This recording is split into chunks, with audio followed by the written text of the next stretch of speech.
Welcome, and let's provision a Splunk Cloud instance. First of all, go to splunk.com and then click on Free Splunk. And if you don't already have a Splunk account, you'll have to create one. And once you've filled out all the information here, you can just click on Cloud Trial and make sure you agree to the Splunk Software License Agreement. And of course, verify that you are not a robot. If you are a robot, you probably shouldn't have enrolled in this class. And setting up our account. And once everything is set up, it will take you to this page that says your Splunk Cloud trial is ready. So let's click on View My Instance.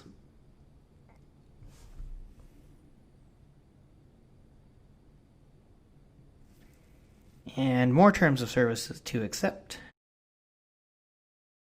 And here it is, our fully functional Splunk Cloud trial. Thank you for joining me in this video. In the next few videos, we're going to install Splunk on various platforms.